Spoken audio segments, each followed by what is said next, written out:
এই গুপ্ত গুপ্ত গুপ্ত শব্দ বলে বাংলাদেশের জাতিকে দ্বিধাবিভক্ত করলো কে?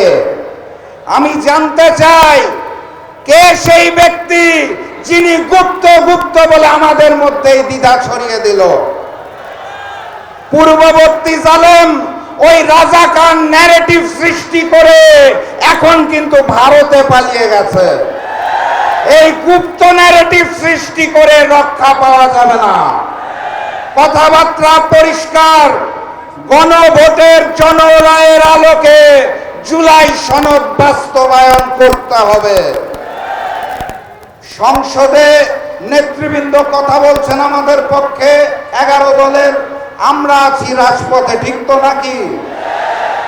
যদি না হয় সংসদে, সমাধান হবে রাজপথে।